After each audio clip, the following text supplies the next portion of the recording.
आप सभी का स्वागत है पौराणिक प्रश्नोत्तरी पर्व 2 में। आज के इस सत्संग कार्यक्रम के मुख्य अतिथि हैं विश्व जागृति मिशन के अंतर्राष्ट्रीय कोषाध्यक्ष, फरीदाबाद मंडल के प्रधान आदरणीय श्री राजकुमार अरोड़ा जी। ओम भूर्भुवस्वः तत्सवितुर्वरेण्यं भर्गो देवस्य धीमहि धियो यो नः प्रचोदयात्। ओम भूर्भुवस्वः तत्सवितुर्वरेण्यं भर्गो देवस्य धीमहि धियो यो नः प्रचोदयात्। ओम भूर्भुवस्वः तत्सवितुर्वरेण्यं भर्गो देवस्य धीमहि धियो यो नः प्रचोदयात्। सभी लोग हाथ जोड़कर अपने गुरुदेव भगवान का ध्यान करेंगे। ओम गुरुर्ब्रह्मा गुरुर्विष्णु गुरुर्देवो महेश्वरः गुरुर्साक्षात् परब्रह्म तस्मै श्री सद्गुरुवे नमः। तस्मै श्री सद्गुरुवे नमः। प्रथम प्रणाम प्रणाम सतगुरु, पुनः प्रणाम सब संत, कृतमंगलाचार्यः नाशतविघ्न अनंत। ओम श्री सद्गुरु चरण कमलेभ्यो नमः। गायत्री मंत्र का उच्चारण करेंगे बोलकर सभी एक साथ।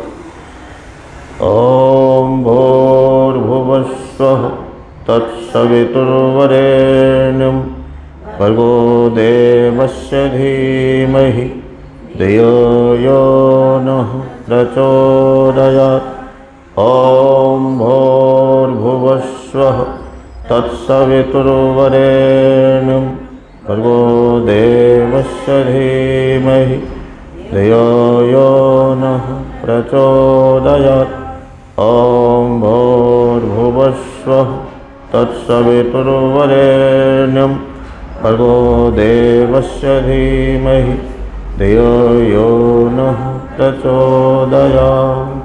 सभी दुर्गा माँ का ध्यान करें।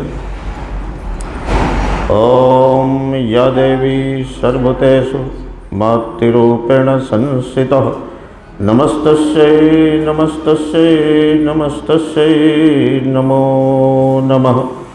ओम या देवी सर्वभूतेषु मातृरूपेण संस्थितः नमस्तस्यै नमस्तस्यै नमस्तस्यै नमो नमः।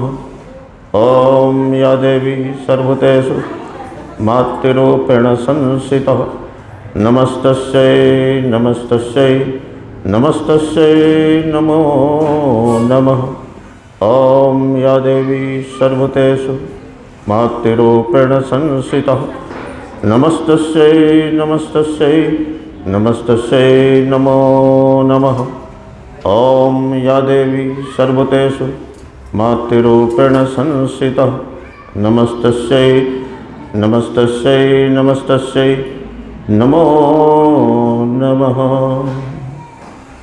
ओम श्रीमन्महागणेशाम्बिकाभ्यां नमः।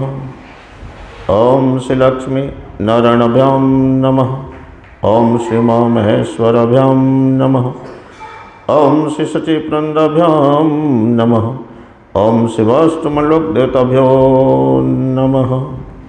ओम श्री सद्गुरु चरण कमलेभ्यो नमः। ओम श्री श्रीताभ्यो नमः। ओम श्री दुर्गायै नमः। ओम श्री सर्वदेभ्यो नमः। प्रेम से बोलिए सद्गुरुदेव भगवान की जय। जय श्री शंकर भगवान की जय। जय दुर्गा मैया की जय। यहाँ उपस्थित सभी मातृशक्ति एवं उपस्थित अन्य भक्तवृंद, पिछली बार हम विशेष चर्चा में शामिल थे और हम यहाँ तक पहुँचे थे कि नारद जी को दान तो प्राप्त हो गया और प्राप्त दान को लेकर जब उनको दुविधा होने लगी और दुविधा बस उनका ध्यान जब भंग होने लगा, तो जिस तरह से नारद जी को जांच कर दान मिला था, राजा धर्मवर्मा ने दिया था, तो नारद जी ने भी यही मन में विचार किया कि मैं भी पात्रता जांच के ही इन सभी धन को मैं दान दूँ। मैंने आपसे निवेदन किया था कि दान हमेशा ही सत्पात्र को ही दिया जाना चाहिए, कुपात्र को नहीं। इसलिए नारद जी ने भी सत्पात्र की तलाश में हिमालय भी गए, लेकिन हिमालय पर भी वैसा कोई सत्पात्र नहीं मिला।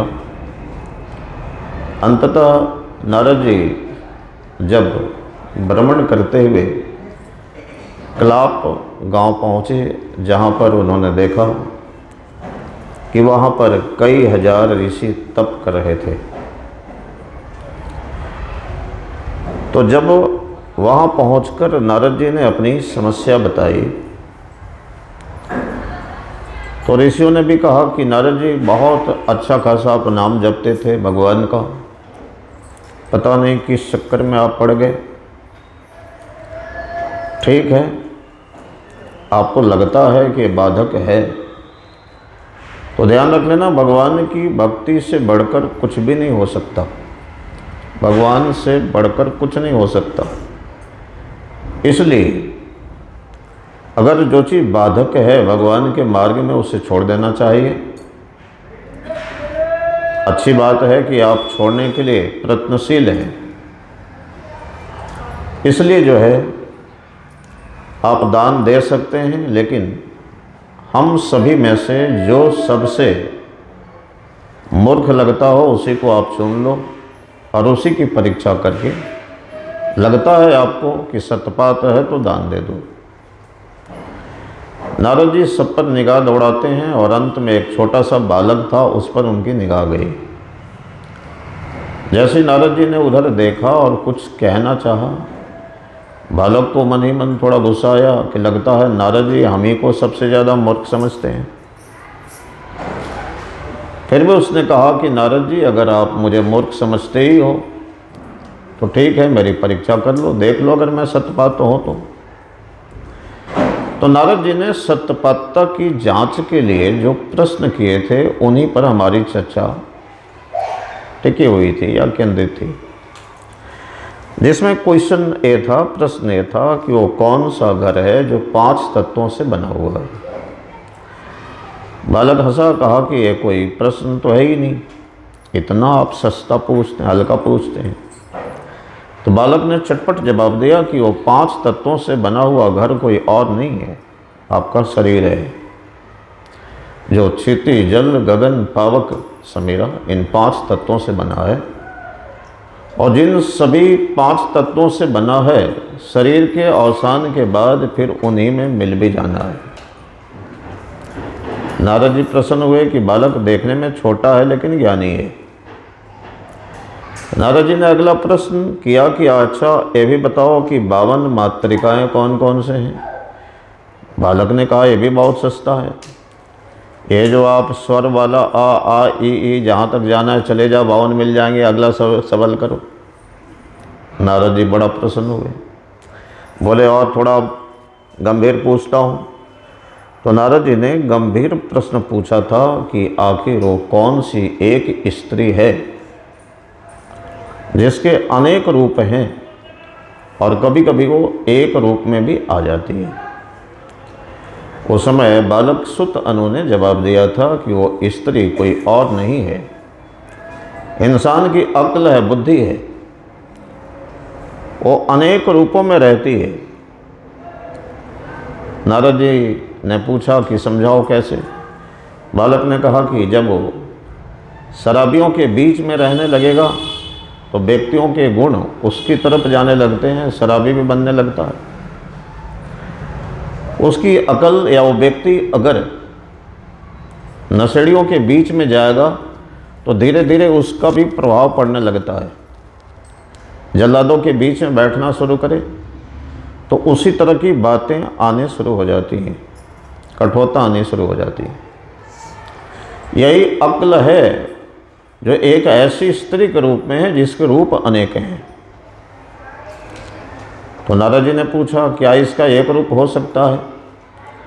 बालक ने जवाब दिया कि इसका एक रूप हो सकता है जब अपने अक्ल को, अपनी बुद्धि को जब धर्म के साथ विवाह करा दिया जाए तो फिर एक रूप में हो जाया करता है, फिर बदलता नहीं है। और यही गंभीरता भी है कि जब तक व्यक्ति के जीवन में धर्म नहीं है तब तक उसके जीवन में ठहराव नहीं हो सकता। जब व्यक्ति धर्म के पथ पे चलने लगता है, और ये भी समझना कि धर्म के साक्षात स्वरूप सद्गुरु को जब व्यक्ति अपने जीवन में धारण कर लेता है और गुरु को ही साक्षात पर ब्रह्म मानकर उनके आदेश पे जब चल पड़ता है, तब जाकर व्यक्ति की अक्ल ठिकाने पे रहती है, वो एक जगह रहता है, फिर नहीं बदलता। और जिसका अक्ल ठिकाने पे आ जाए, जैसे कहीं कहीं पर पूछा भी गया है ना, ये आखिर ये जो अक्ल है क्या करता है, कहाँ रहता है। तो जवाब दिया गया था अकबर बिरबल के समय में चुटकुले जो चला करते थे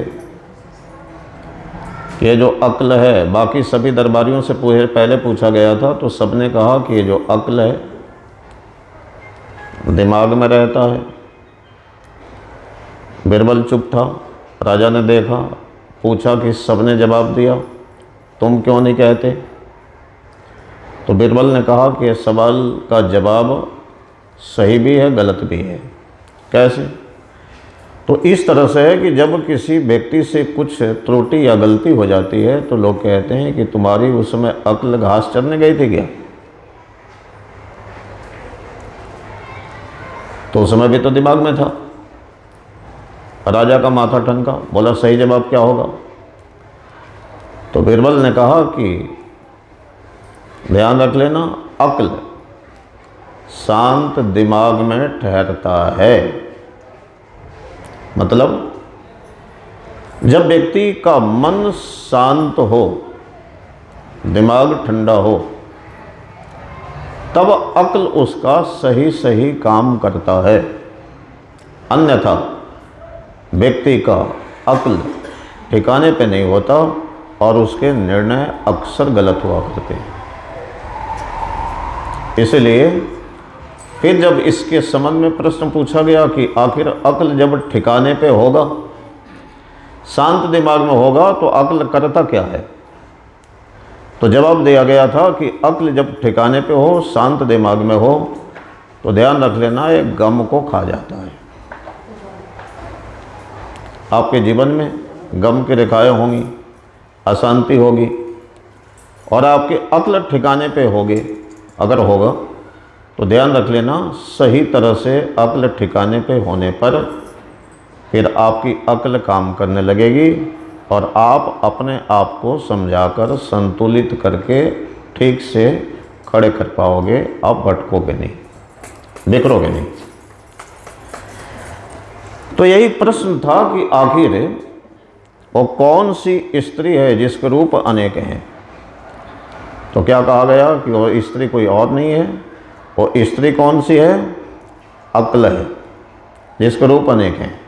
जैसे संग में जाएगा वैसे ही वो रंग में ढलने लगता है, लेकिन जब उसका विवाह धर्म के साथ करा दिया जाता है तो फिर वो अक्ल स्थिर हो जाता है, एक रूप में रहता है और उसी अक्ल से स्वयं का भी भला होता है और दुनिया का भी भला होता है।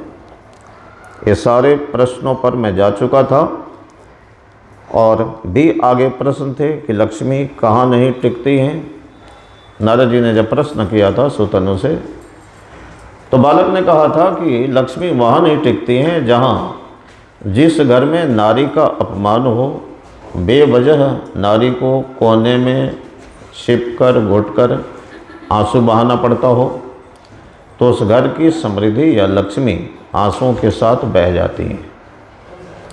वहाँ भी नहीं टिकती हैं जिस घर में पुरुष के जुबान पर हर समय क्रोध की चिंगारी फूटती हो, और लक्ष्मी वहाँ भी टिकती नहीं है जहाँ देखने में बच्चा छोटा हो लेकिन अपशब्द बोलता हो, मतलब जहाँ पर बड़ों का मान नहीं हो। लक्ष्मी वहाँ भी नहीं टिकती हैं जहाँ पर नौकर अपने मालिक से जुबान चलाता हो, अपने मालिक की नहीं सुनता हो। लक्ष्मी वहाँ भी नहीं टिकती हैं जिन लोगों के खान पान गंदे हों। लक्ष्मी वहाँ भी नहीं टिकती हैं जिनकी वेशभूषा, सोच, लेन देन, चेष्टाएं गंदी हों। लक्ष्मी वहाँ पे नहीं टिकती हैं। अब नारद जी बड़े प्रभावित थे उस बालक के प्रश्न का जवाब, मतलब इनके अपने प्रश्न का जवाब पाकर बहुत नारद जी प्रसन्न भी थे, आश्चर्यचकित भी थे। नारद जी ने फिर पूछा कि अब इससे गंभीर प्रश्न किया जाएगा। फिर प्रश्न किया कि आखिर बताओ वो कौन है जो इस संसार में, इस दुनिया में विचित्र कथाएं कहता है। कथा है नहीं, बना बना कर कहता है, और कभी कभी अपने स्वाद को साधने के लिए अपने हिसाब से कथाओं को गढ़कर कहता हो, अपनी स्वाद की पूर्ति के लिए। तो उस समय जवाब दिया गया था कि जो कपोल कल्पित कथा कहता हो, जो है नहीं, बनाकर अपने स्वार्थ सिद्ध करने के लिए जो कहता हो, तो कहा कि वो कुछ और नहीं है। वो विचित्र कथा कहने वाला कौन होता है? तो पंडित होता है। इन सारे प्रश्नों तक हम पहुंच गए थे। इसके बाद जहां से मुझे आज शुरू करनी है, क्योंकि हम पीछे एक बार थोड़ा प्रकाश डाल दिए, क्योंकि सबकी यादें ताज़ी हो जाए। अगला जो प्रश्न था जहाँ से आज हमारी शुरुआत थी कि संसार के महासागर के ग्राह का मतलब क्या होता है? मगरमच्छ। संसार के महासागर के ग्राह का नाम क्या है? उस बालक ने जवाब दिया था कि इस संसार के महासागर का जो ग्राह है मगरमच्छ, तो कहा गया कि उस मगरमच्छ का नाम लोभ है। क्या नाम है? लोभ। और इसीलिए हमारे शास्त्रों में भी कहा गया कि लोभ पापस्य कारणम, लोभ पाप का कारण है। और एक बात जैसा कि हम जानते हैं, हमारे जीवन में काम क्रोध की भी एक सीमा रेखा है कि कहीं ना कहीं जाकर वो खत्म हो ही जाते हैं, चाहे किसी परिस्थिति पर, चाहे किसी उम्र पर। आपने देखा होगा ना, कोई व्यक्ति बहुत क्रोधी था, पूरा जीवन उसी में निकला, लेकिन जीवन का वो पड़ाव आ गया, सब तरह से मजबूर हो गया, और सब तरह से मजबूर होने के बाद कुछ ऐसी परिस्थितियां बनी, और बनने के बाद अब उसे पैसे दे के भी आप गुस्से दिलाओगे ना तो गुस्सा नहीं करता, क्योंकि परिस्थितियां उसको उस तरह से बांध दी। और जब परिस्थितियां उस तरह से बांध दी तो व्यक्ति का क्रोध अपने आप चला जाता है, चाह के भी वो क्रोध नहीं करता। तो इसका मतलब ये हुआ कि क्रोध और काम इन सब की एक सीमा रेखा है और कहीं ना कहीं ये जाकर शांत हो जाते हैं या खत्म हो जाते हैं। लेकिन व्यक्ति के जीवन में लोभ एक ऐसी चीज़ है जो सुरसा के मोह की तरह है। इसका मोह का आकार नित्य निरंतर दुगना होता चला जाता है और ये ध्यान रख लेना, इस क्रोध का अंत नहीं होता। इसलिए हमारे शास्त्रों में कहा गया कि लोभ पापस्य कारणम, लोभ पाप का कारण है। और इसीलिए ध्यान रख लेना कि लोभ की कोई सीमा रेखा नहीं है। व्यक्ति का लालच हमेशा 4 गुना बढ़ती चली जाती है, इसलिए ऐसा कहा गया। इन सब की बाद जब चर्चा इन सब प्रश्नों का उत्तर पाकर नारद जी बेहद प्रसन्न हुए और उन्होंने कुछ गंभीर प्रश्न उस नन्हे से बालक सुत अनु से जानना चाहा, जिज्ञासा रखी। अगला जो प्रश्न जो पौराणिक है, पूछा कि 4 युग का आरंभ बताओ। तो कहा गया कि 4 युग का आरंभ क्या है। सर आप जल ग्रहण करें सर। हाँ कोई नहीं। तो उस बालक ने बताया कि कार्तिक शुक्ल नवमी को सतयुग का प्रारंभ हुआ। लेकिन सतयुग के विषय में उस बालक ने जो बताया, जो बहुत विचारणीय है और हमें समझना है। कहा कि जब व्यक्ति ईश्वर से और अपने सतगुरु से जुड़ जाता है, तब समझना कि व्यक्ति के जीवन में सही रूप में सतयुग आता है। और बालक ने बताया कि वैशाख शुक्ल तृतीया को त्रेता युग का प्रारंभ हुआ और उसने बताया कि यह युग पूर्ण रूपेण मर्यादा वाला है। जब हमारे आपके जीवन में मर्यादा आ जाए, जब हम मर्यादा में जीने लगते हैं, तो समझना कि हमारे जीवन में त्रेता का प्रारंभ हो गया, क्योंकि त्रेता राम जी का युग है। तो राम जी वचन के धनी हैं, जो कहते हैं करते हैं, वचन देते हैं निभाते हैं। जब व्यक्ति मर्यादा में रहकर वचनबद्धता को महत्व देता हो, जिसके जीवन में सिद्धांत हो, जो सिद्धांतों पे चल के दिखाता हो, तो आप समझना कि आपके जीवन में त्रेता आ गया। और उस बालक ने बताया कि माघ कृष्ण अमावस्या को द्वापर का प्रारंभ हुआ। और जैसा कि हम सब जानते हैं कि द्वापर में भगवान कृष्ण आए, और जिस समय भगवान कृष्ण का अवतार हुआ तो किस समय हुआ था? मध्य रात्रि, घोर अंधेरे में। इसका मतलब क्या हुआ? बालक ने समझाया कि कृष्ण बहुत ही पतन के बाद आए थे। जब व्यक्ति के जीवन में बहुत पतन हो जाए और अंधेरा ही अंधेरा हो, हमारे जीवन में भी ऐसा ही होता है। कई बार हम इतना थक जाते हैं, इतना हार जाते हैं, बुद्धि बल काम नहीं करती, मनोबल डगमगा जाता है, संगठन वाले भी साथ नहीं देते। और ध्यान रख लेना, आपकी घर की एकता भी क्षीण हो जाती है, कलह क्लेश भी बढ़ता है, अपने मुंह मोड़ लें। और व्यक्ति जब परम दुर्भाग्य में जीने लग जाए और अपने आप को अकेला महसूस करे, तो आप समझ लेना कि जीवन का वो परम दुर्भाग्य कार्य जो समय होता है, तो गहन अंधेरा का होता है। और उसी समय भगवान कृष्ण की कृपा की आवश्यकता होती है।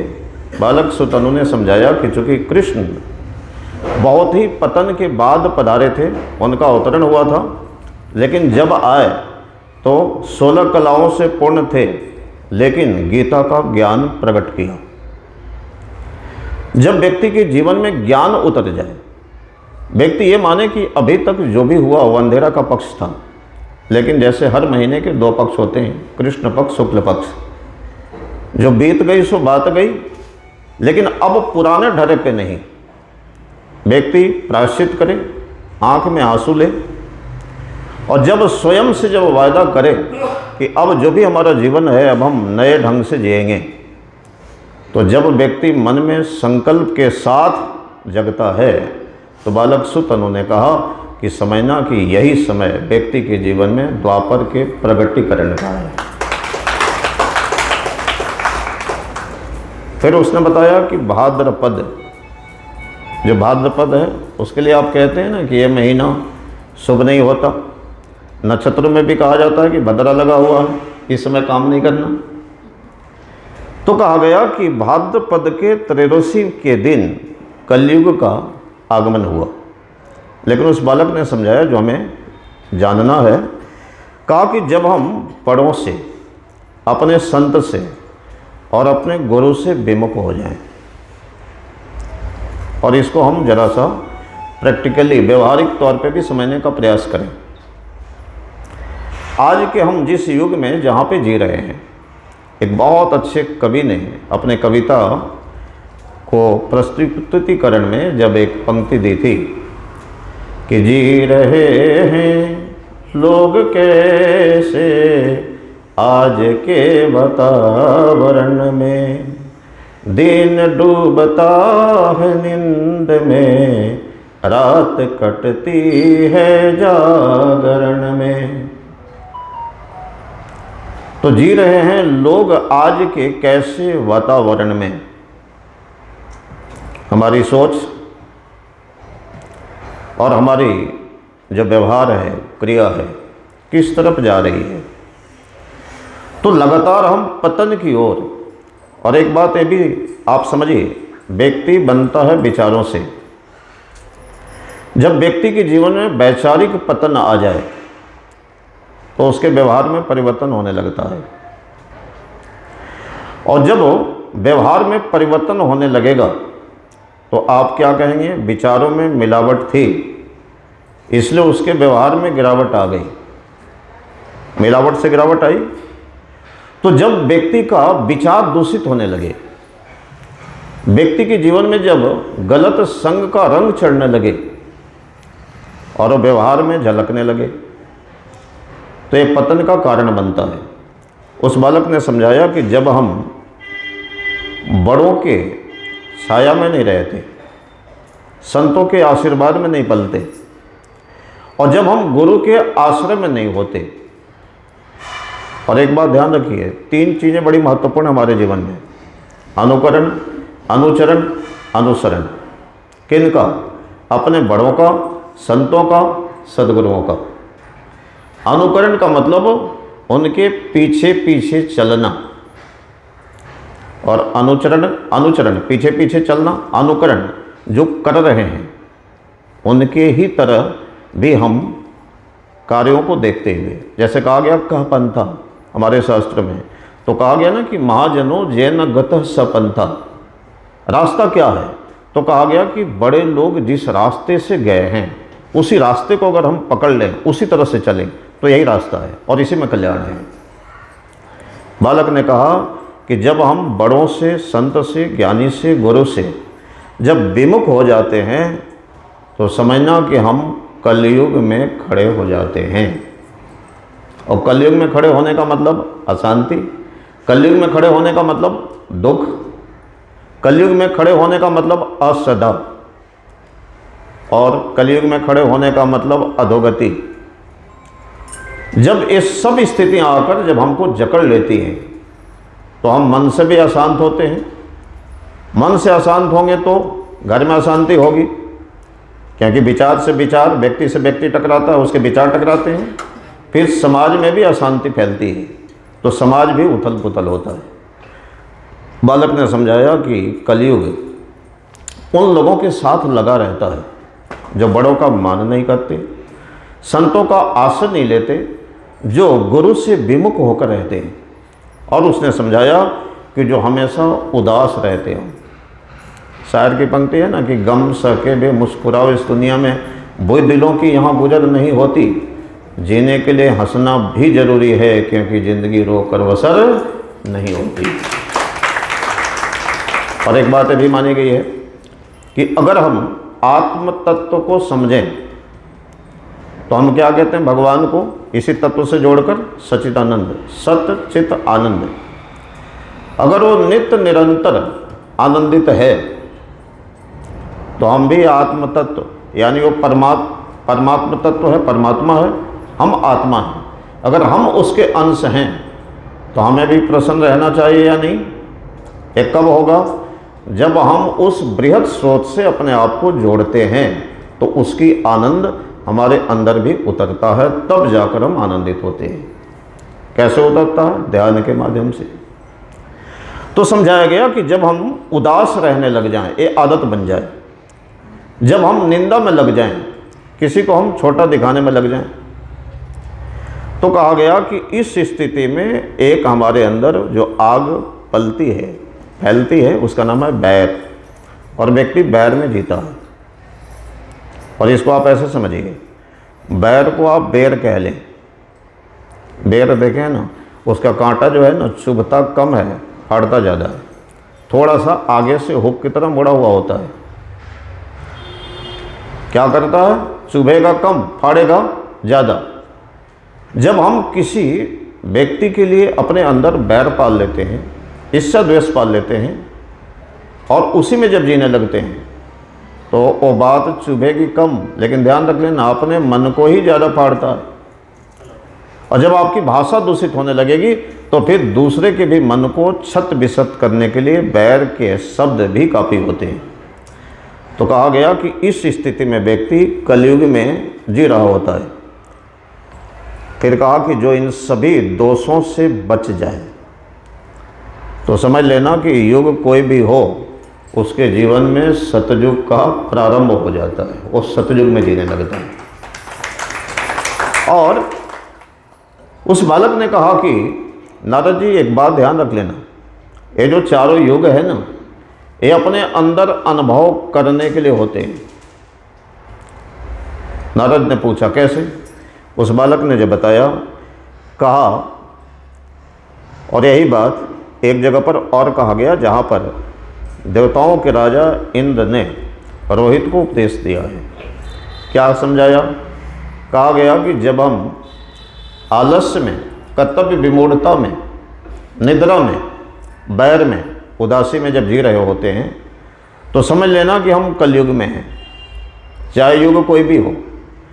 फिर कहा गया कि जब हम उसी हालत में नहीं रहना चाहते, कोई आकर झकझोर दे और फिर हम थोड़ा सा अंगड़ाई लें, तो समझना तुम्हारे अंदर का कलयुग चला गया, तुम द्वापर में आ गए। फिर कहा गया बात इतने से नहीं बनेगी, जब अंगड़ाई आ जाए और इसके बाद ये लगे कि केवल अंगड़ाई लेने से बात नहीं बनेगी, अब उठकर खड़ा होना है।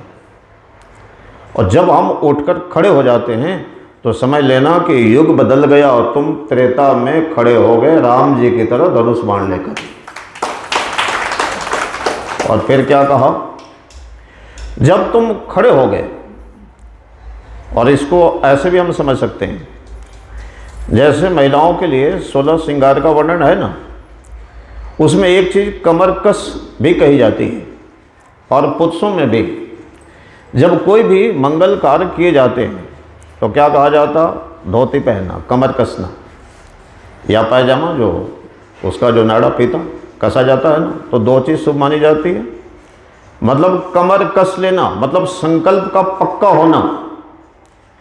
उस बालक ने कहा कि जब व्यक्ति के अंदर बहुत तीव्र इच्छा हो कि बहुत जी लिया दुर्गति में, अब दुर्गति नहीं चाहिए, परिस्थितियों ने बहुत हराया है लेकिन मैं हारने वाला नहीं हूँ, और व्यक्ति जब मजबूत इच्छा शक्ति लेकर जीतने के लिए, गरीबी है तो क्यों है, अज्ञानता है तो क्यों है, और कोई समस्या आई है तो क्यों है, व्यक्ति जब जूझने के लिए खड़ा हो जाए, संघर्ष के लिए खड़ा हो जाए, और ध्यान रख लेना संघर्ष के लिए खड़ा हो जाए और वो परम तत्व से जुड़ा हो व्यक्ति या जुड़ जाए, तो आपने देखा होगा ना आश्रम के अंदर बहुत अच्छी अच्छी सुभाषित वाणी, एक जगह पर आपने ये भी देखा होगा, लिखा है ना जहाँ पर संघर्ष के लिए लिखा गया है कि जीवन एक संघर्ष है, यहाँ पल पल होता जंग, जीतता है वही जो रहता है सतगुरु के नित्य संग। ये बात कही गई ना, ध्यान रख लेना। जब व्यक्ति जूझने के लिए तैयार हो जाए, उसका मन का मनोबल ऊंचा हो जाए, उसके प्राणों में भी शक्ति आ जाए, आत्मा बलवान हो जाए और जब वो कर्म क्षेत्र में उतरे और अपने आप को समर्पित किसको कर दे, उसके हवाले परम तत्व गुरु तत्व से, तो ध्यान रख लेना ऐसा करने से सफलता भी आपके कदम चूमने लगती है, यश भी आपका गुणगान करने लगता है। और धीरे धीरे सब चीज़ें जब आप जीतने लगते हैं तो भले ही युग कलयुग चल रहा हो, लेकिन आप अपने कर्म और उचित सोच से अपने आप को सतयुग में खड़ा कर लेते हैं। तो उस बालक ने कहा कि ये मंत्र है कि आप किसी भी युग से सतयुग में कैसे खड़ा कर सकते हो। तो क्या समझ में आया? पहले हम अपने विचारों को ठीक करते हैं, मतलब वैचारिक क्रांति। वैचारिक क्रांति कहाँ से आती है? ज्ञान से आता है। ज्ञान कहाँ मिलेगा? सत्संग में। इसलिए सत्संग की बहुत महिमा है, अनेकों बार हमने सुना है यहाँ पर। अब कहा गया कि जो सतयुग में जो व्यक्ति जीने लग जाएगा, कहा गया कि सतयुग में जीने वाला व्यक्ति दुख का भागी नहीं बनता, उसको फिर सुख ही सुख प्राप्त होते हैं। और ये भी कहा गया कि ध्यान रख लेना, जो सतयुग में जीना ही नहीं चाहते, कलयुग में ही जीना चाहते हैं, कलयुग के ही भागी बनना चाहते हैं, तो उसके लिए क्या कहा गया कि कलयुग में जो लोग जीना चाहेंगे तो निश्चित रूप से वैसे व्यक्ति के लिए कहा गया कि वो व्यक्ति धीरे धीरे आलसी हो जाते हैं। क्या हो जाते हैं? आलसी हो जाते हैं। और जैसे कि हमारे शास्त्रों में भी जो कहा गया कि आलस्य ही मनुष्यानां शरीरस्थो महान रिपु, यह जो आलस्य है हमारे शरीर के अंदर ही बसता है और शरीर के अंदर बसने वाला हमारा बहुत बड़ा शत्रु है। लेकिन जब व्यक्ति आलस्य को छोड़कर जब पुरुषार्थ को अपना लेता है तो पुरुषार्थ से बड़ा कोई हमारा मित्र और सगा नहीं है। इसलिए हमें आलस्य को मिटाकर पुरुषार्थ सतयुग में हमें जीने की कोशिश करनी चाहिए। ये सब बालक ने समझाते समझाते समझाया कि नारद जी ध्यान रखना, जीवन में कितना बड़ा भी दुर्भाग्य हो, जब भी टूटेगा तो कर्म से टूटेगा। इसलिए कर्म की प्रधानता होनी चाहिए। कर्म भी करो, अक्ल भी लगाओ, सब समझाया। इसके बाद फिर प्रश्न नारद जी ने किया। अगला प्रश्न क्या था कि काले सांप की तरह आदमी को भड़काने वाली चीज़ क्या है। सारे प्रश्न रोचक हैं ना और बहुत महत्वपूर्ण हैं। क्या कहा कि काले सांप की तरह आदमी को भड़काने वाली चीज़ क्या है। तो उस बालक ने जवाब दिया कि काले सांप की तरह भड़काने वाली जो चीज़ है वो कुछ और नहीं है। इस दुनिया में जो मांगने वाले लोग हैं ना, मांगने वाले जो मंगता बन के रहते हैं, मंगता, कहा कि वही है। नारद जी ने कहा ये कैसे? बालक ने समझाया, जैसे अग्नि पुराण में भी कहा गया। अच्छा बताओ सबसे हल्का क्या है? तो वहाँ पे कहा गया तिनका। तिनका से भी कोई चीज़ हल्का है? बात कही गई रुई। उससे भी हल्का कोई चीज़ है? कहा मांगने वाला। फिर प्रश्न किया गया कि अगर मांगने वाला बहुत हल्का है तो हवा जब उड़ाती है तो तिनका को भी उड़ा ले जाती है, रुई को भी उड़ा ले जाती है, फिर मांगने वाले को क्यों नहीं उड़ा के लेके जाती है? तो हवा ने हंसते हुए जवाब दिया कि हमें मांगने वाले का स्वभाव का पता है, कहीं हमसे भी न मांग बैठे, इसलिए उसको उड़ा के नहीं लेके जाता। अब बात को आप समझना, जब हम अपने जीवन में पुरुषार्थ को छोड़कर जब हम निकम्मा बन जाएं, कर्म से जी चुराएं, आलसी बन जाएं, जिम्मेदारियों से भागें और जब हम मुखापेक्षी बन जाएं, हमेशा दूसरों पर निर्भर रहने वाली स्थिति में आ जाएं, तो कहा गया कि ये बहुत छोटी बात है और इससे हम अपना सम्मान खो बैठते हैं। समझाया गया कि मांगना बुरा है, इसलिए हमें मांगता नहीं बनना चाहिए। लेकिन इसका दूसरा पक्ष भी है। दूसरा पक्ष ये है कि हमें समाज के लिए, धर्म के लिए, परोपकार के लिए जब मांगना पड़े तो यहाँ पर मांगना बहुत ऊंची बात है। यहाँ पर मांगना बहुत ऊंची बात है। इसीलिए हमारे सनातन प्रथा में जो साधु लोग हैं, कुछ साधुओं को जो आप देखते हैं कि अभी भी यो मांगते हैं, और जो उनको उस घर से मिल गया उसी में अपना जीवन निर्वाह करते हैं, मतलब अपनी जीवन चलाते हैं। लेकिन बात वहीं तक नहीं आती है जब हम स्वयं के लिए नहीं, स्वयं के परिवार के लिए नहीं, जब इरादे बड़े रखकर, लक्ष्य बड़ा रखकर जब हम धर्म के लिए मांगते हैं, परोपकार के लिए मांगते हैं, सेवा के लिए मांगते हैं, तो मांगना वहाँ पर ऊंची बात है। और मांग कर हम अपना अहंकार भी गलाते हैं। इसलिए कहाँ नहीं मांगना और कहाँ मांगना, उस बालक ने दोनों बातों को यहाँ पे दिखाया है। इसके बाद नारद जी को लगा कि सारे प्रश्नों का जवाब बहुत सटीकता के साथ, और ये भी बहुत छोटी उम्र का बालक। तो नारद जी ने क्या कहा कि अब इसे गंभीर प्रश्न पूछेंगे। तो नारद जी ने बहुत गंभीर प्रश्न नारद जी ने पूछा है सुतनु से, बहुत महत्वपूर्ण है। अब इसे हम जरूर सुने। तो इसमें क्या कहा गया? नारद जी ने पूछा कि हे बालक, तुम्हारे सभी प्रश्नों से मैं बहुत प्रसन्न हूँ और तुम्हारी तीव्र बुद्धि की मैं प्रशंसा करता हूँ, लेकिन मेरा अंतिम प्रश्न है, और प्रश्न यह है कि मुझे ये बताओ कि 8 प्रकार के ब्राह्मण कौन कौन से होते हैं, और कहा कि उनके बारे में बताओ। तो बालक ने बहुत ही अच्छे अंदाज से जो बताया है,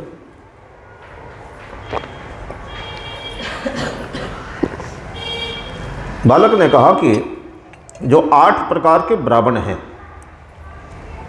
जो पहला है उसका नाम है मात्र।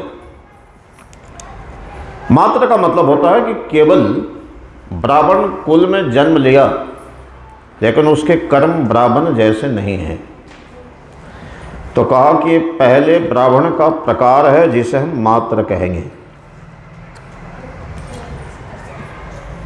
नारद जी ने कहा दूसरा बताओ। तो दूसरे के लिए उसने कहा कि दूसरा जो प्रकार है ब्राह्मण का, उसे हम ब्राह्मण ही कहते हैं। कहा मतलब? तो कहा कुल में जन्म लिया है लेकिन कामनाओं से रहित है, तो ब्राह्मण है। और क्या कहा कि वो कर्मकांडी है और सबका कल्याण करने वाला है। नारद जी ने कहा तीसरा बताओ। तो कहा तीसरा जो ब्राह्मण का प्रकार है वो श्रोत्रिय है। कौन सा है? श्रोत्रिय। मतलब वेद वेदांगों का पुण्य ज्ञाता और रस लेकर जीवन जीता है। वेद भी जानता है, पुराण भी जानता है, वेदांग भी जानता है, और ज्ञान केवल ढोने के लिए नहीं, ज्ञान में जीता है, ज्ञान का रस लेके जीता है। एक कथा आप लोग सुनते हैं ना कि ब्रह्मा जी ने जब दुनिया का ज्ञान लिख रहे थे तो लिखा भोजपत्र के पत्तों पर। शाम हो गया, अंधेरा हो चला था।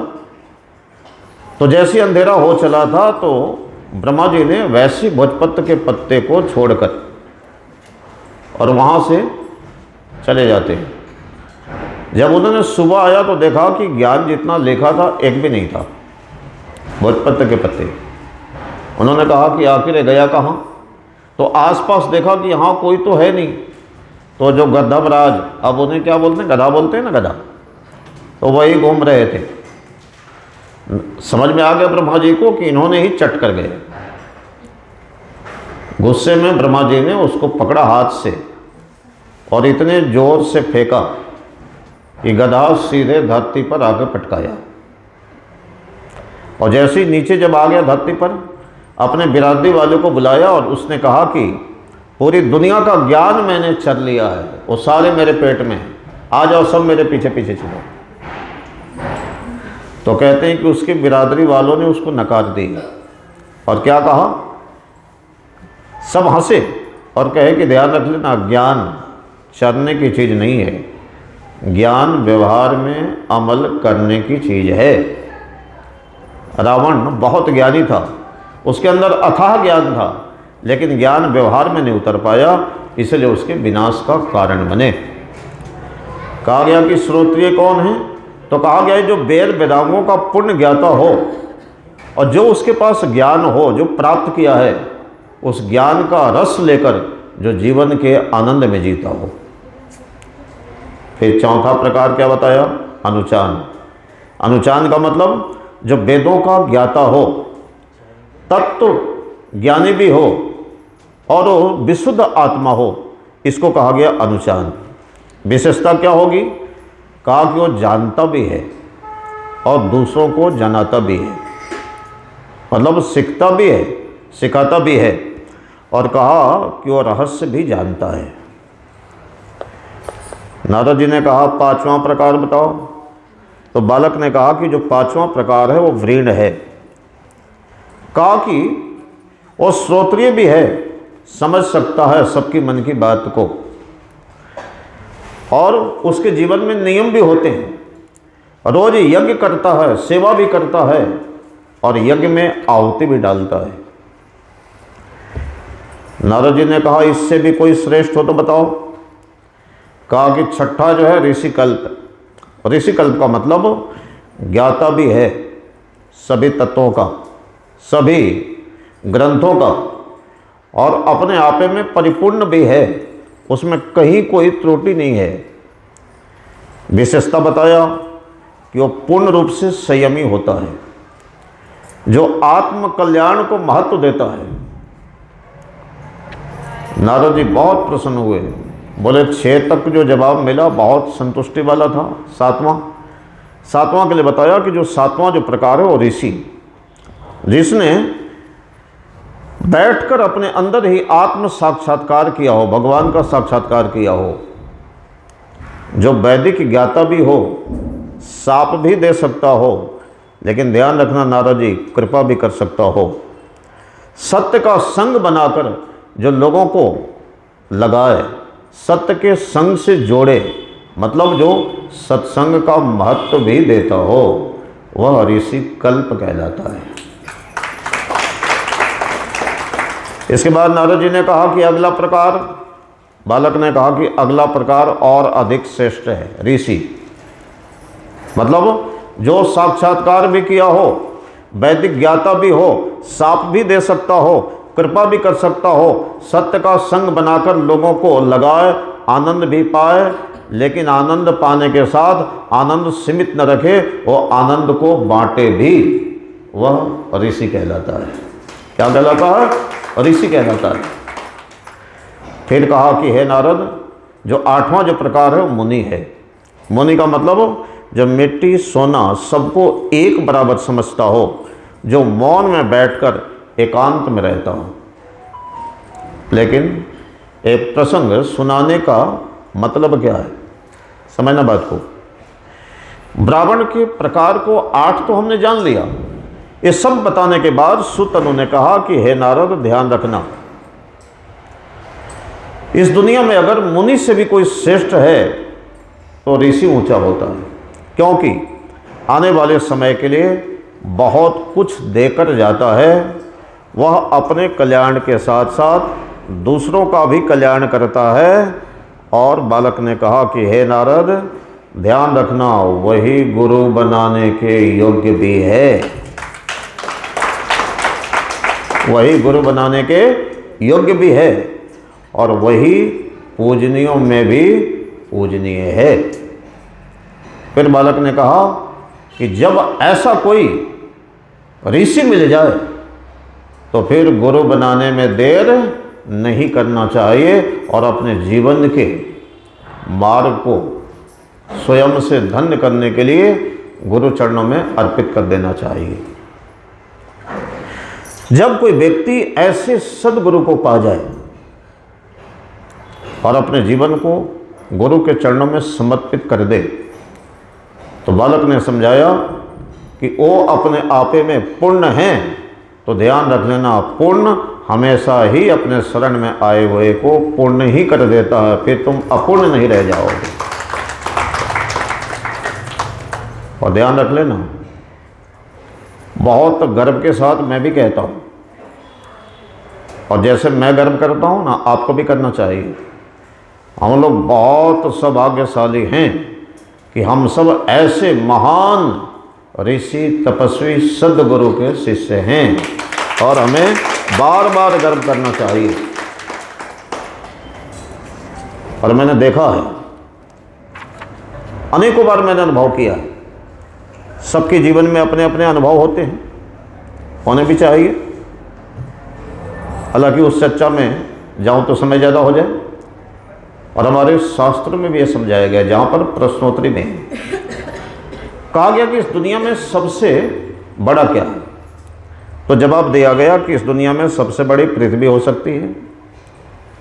कोई आकर सामने से कहा कि पृथ्वी कैसे बड़ी हो गई, वो भी तो शेषनाग के फन पर खड़ी है, तो जिस पर टिकी होगी, जिसने टिकाया उसकी सामर्थ बड़ी होगी, इससे शेषनाग बड़ा होगा।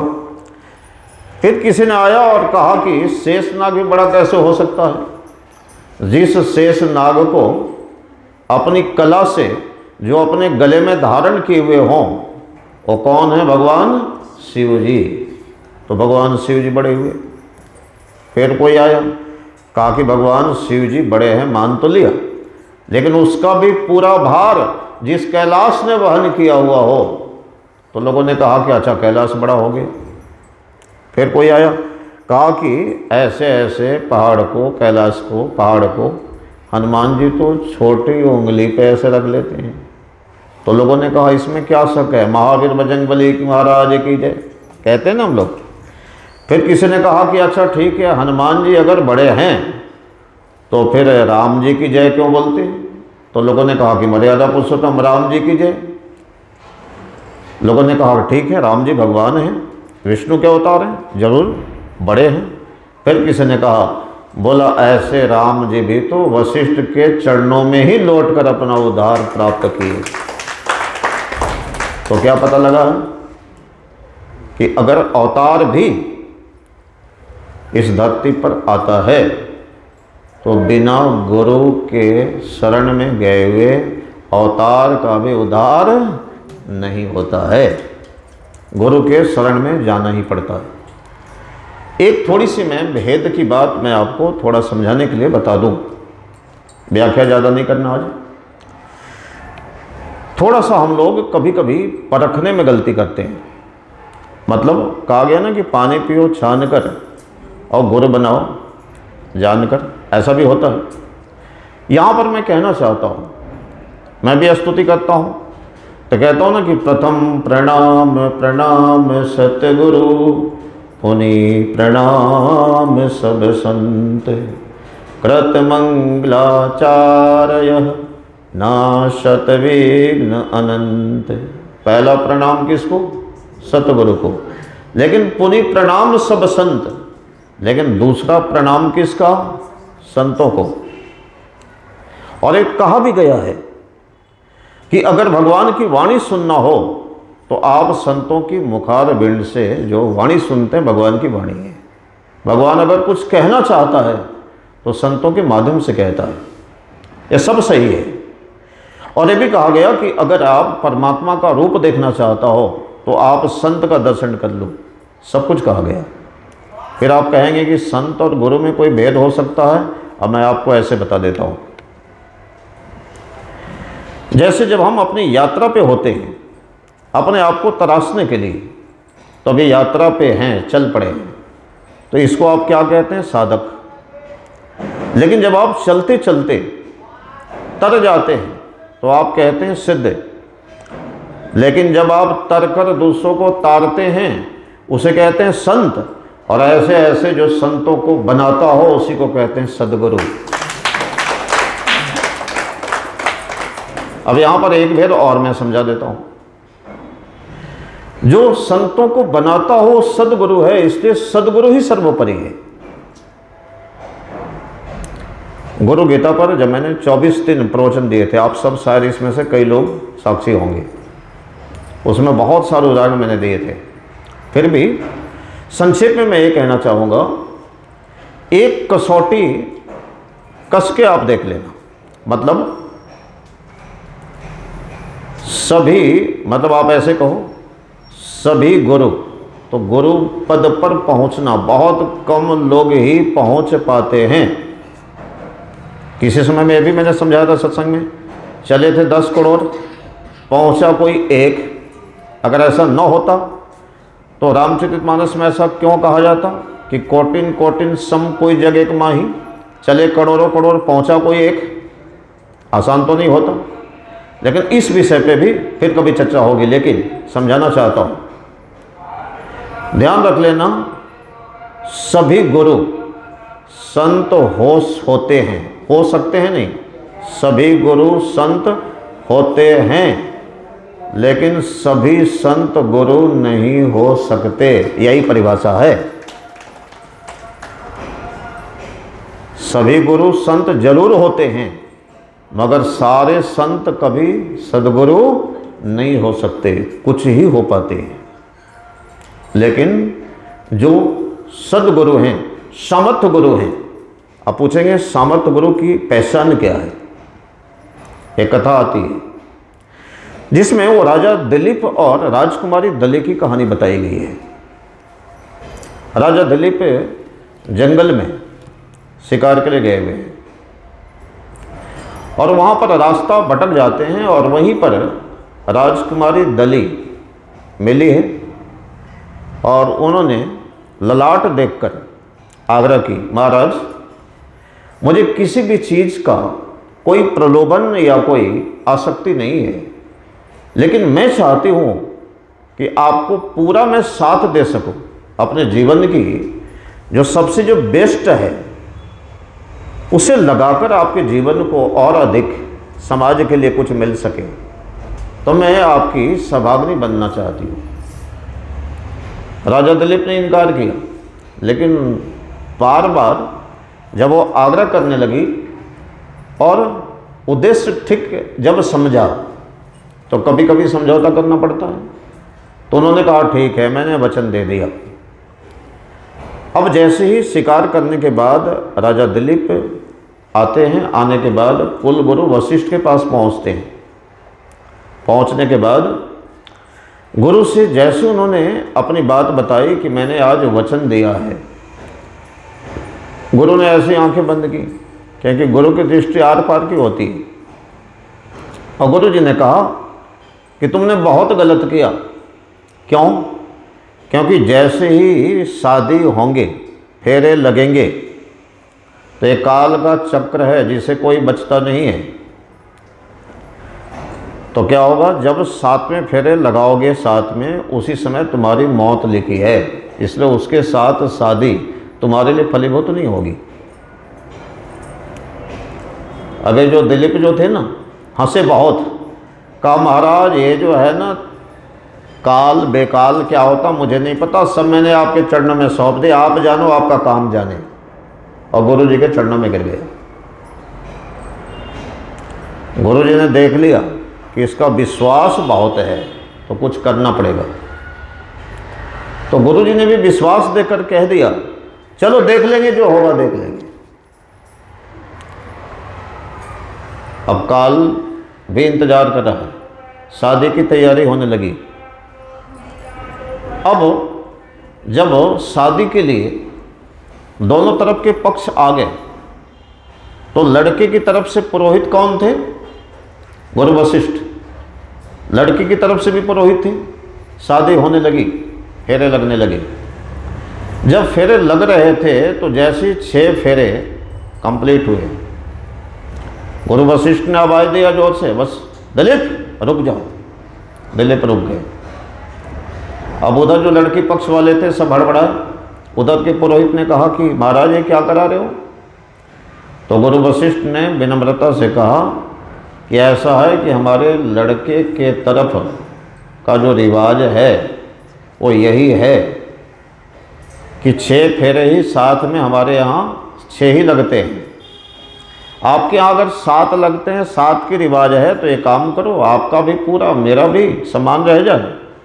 तो आप लड़के को हम अलग कर दे रहे हैं, एक फेरे केवल लड़की को अलग से लगवा लो। और ध्यान रखना क्या लिखी हुई थी किस्मत में, भाग्य में क्या लिखा था, जब दोनों साथ में फेरे लगाएंगे तो मौत होगी।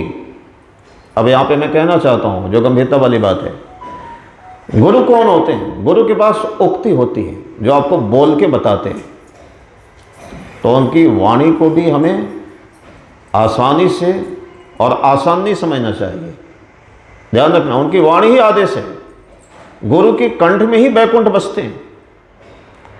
तो गुरु जब बोल के बताते हैं, आपको चेताते हैं, उनका आदेश वो उक्ति कहलाएगा। फिर आपको जो उपाय देते हैं वो युक्ति कहलाएगा। इसके बावजूद भी कुछ भुगतान करना होगा, उसको आप भुक्ति कहेंगे। और इसके बाद कृपा करके आपको समस्या से हमेशा के लिए मुक्ति दे देते हैं। इसलिए सदगुरु के पास मुक्ति भी है, गुरु के पास उक्ति भी है, युक्ति भी है, भुक्ति भी है, और अंततः हर समस्या से मुक्ति भी है। इसलिए समर्थ गुरु के शरण में जाना तो कैसे जाना चाहिए? पूरे अटूट विश्वास के साथ। ये इसी तरह से है जैसे स्टाम्प होता है ना, उसमें जो अक्षर जो होते हैं वो उल्टे उकेरे हुए होते हैं, लेकिन जब आप स्याही में डुबाकर जब कागज़ पे जैसे रखते हैं तो वो जाके सीधे वो करते हैं ना, सीधे सीधे आते हैं। हमारी ललाट में कितना भी दुर्भाग्य की रेखाएं उल्टी हों, लेकिन जब हम गुरु प्रेम की स्याही में डुबाकर उनके चरणों में जब अपना शीश रख देते हैं तो गुरु चरणों में जाके हमारे ललाट की रेखाएं जरूर सीधी हो जाती हैं, वहाँ उल्टी नहीं रहती। इतना भरोसा हमें होना चाहिए।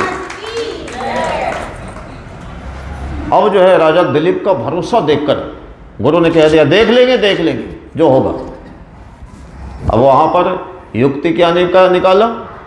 7वें फेरे में केवल एक को फेरे में लगा दिया, लड़की को, और उधर यमराज के सारे दूत पहुँचे हुए छिपकर।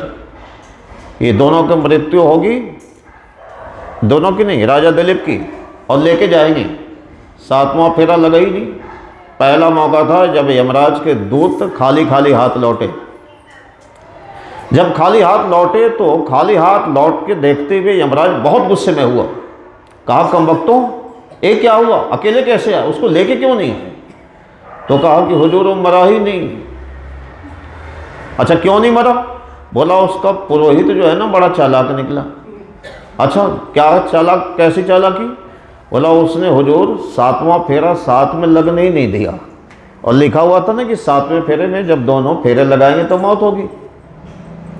यमराज गुस्से में लाल हो गए। कहा कि जिसका बाप पूरे दुनिया का नियम बनाए ब्रह्मा जी, और उसका बेटा जो है नियम बिगाड़े, उसके बाप को बुलाता हूँ। तो यमराज ने किसको बुलाया? ब्रह्मा जी को। तो ब्रह्मा जी भी आ गए। तो ब्रह्मा जी आने के बाद ब्रह्मा जी ने यमराज के गुस्से को देखे कहा महाराज गुस्सा तो पहले थूक दो, क्या बात हुई? तो यमराज ने कहा कि आप दुनिया का नियम बनाओ और आपका बेटा दुनिया का नियम भंग करे। ब्रह्मा जी ने शालीनता से कहा महाराज अगर बेटे ने गलती की है तो उसको बुलवा लेते हैं और यहीं डांट फटकार कर देंगे। यमराज का गुस्सा शांत हुआ, बुलाया गया गुरु वशिष्ठ। बुलाने के बाद कहा गया अच्छा बताओ क्या किया तुमने? यमराज गुस्से में क्यों है? तो गुरु वशिष्ठ ने हाथ जोड़कर पिता की तरफ सिर झुकाकर क्या कहा? पिताजी मैं प्रश्न तो नहीं कर सकता, लेकिन बिना प्रश्न किए मैं जिज्ञासा रख सकता हूँ कि अगर मेरे जगह आप उसका पुरोहित होते तो ब्रह्मा जी ने कहा बेटा मैं भी वही करता जो तूने किया। यमराज को बहुत गुस्सा आया। यमराज का गुस्सा देखकर ब्रह्मा जी ने कहा यमराज गुस्सा मत करिए, आप एक काम करिए, अपना आप जो है ना नियम पूरा करिए, आप जो है दिलीप को मार दीजिए। यमराज ने कालफास फेंका। जैसे दिलीप पर कालफास गया, दिलीप मूर्छित होकर गिर गए, मर गए। और इधर गुरु वशिष्ठ खड़े होकर बोला फिर से जिंदा हो जाओ। इसे कहते हैं गुरु कृपा, जो काल के मुंह से भी जो अपने शिष्य को बचाने की क्षमता रखता हो, ध्यान रख लेना, वो समर्थ सदगुरु होता है। और मैं इन्हीं लोगों में से कई उदाहरण मैंने देखे हैं जो काल के मुंह से बचे हुए, अनेक उदाहरण हैं यहां पर।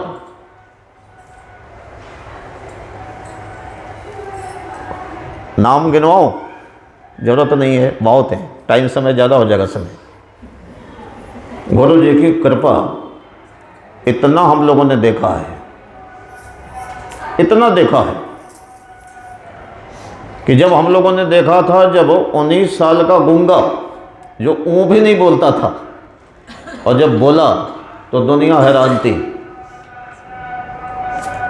इसके बाद एक जो बहुत अच्छी भजन गाती हैं, जिनकी बड़ी प्रशंसा हुई, बैठी हुई,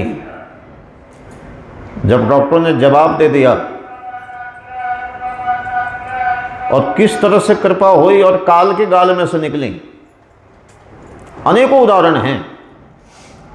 और निश्चित रूप से हम लोग बहुत किस्मत वाले हैं कि ऐसे सदगुरु के शिष्य होने का भी हमें गर्व प्राप्त है।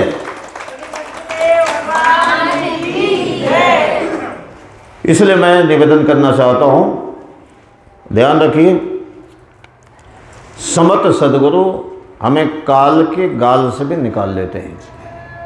लेकिन एक बात हमेशा ध्यान रखनी चाहिए, जिस तरह से कहा गया कि इस दुनिया में सबसे बड़ा भगवान, भगवान से बड़ा भगवान का नाम और उससे भी बड़ा उसका कानून, उसी तरह से गुरु को मानना चाहिए, लेकिन गुरु से ज़्यादा हमें गुरु की माननी चाहिए। जब हम गुरु की मानने लग जाते हैं, गुरु के आदेश का पालन अक्षर से जब हम पालन करना शुरू कर देते हैं,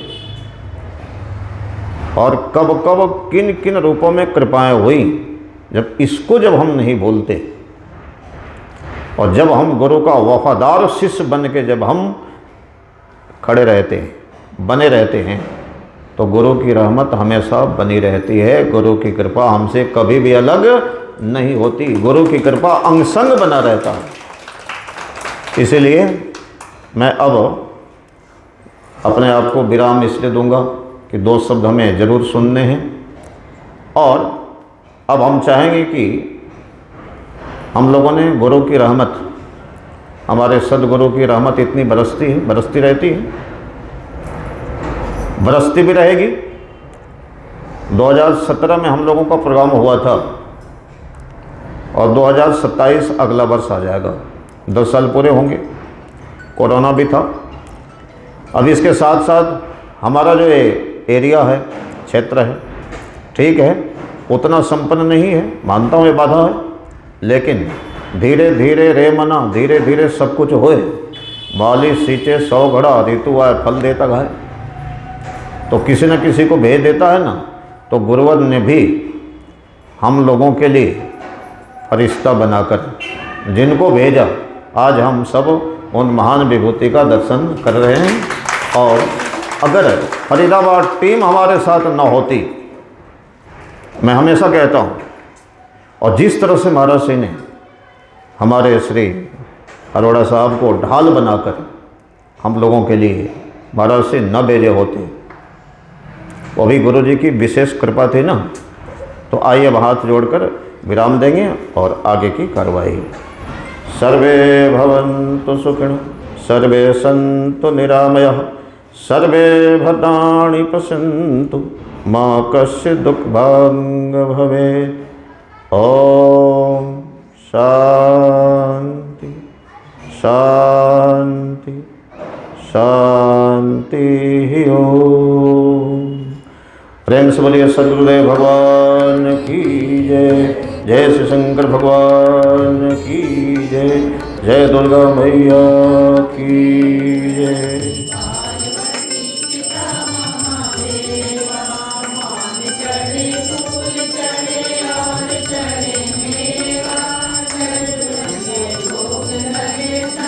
करे सेवा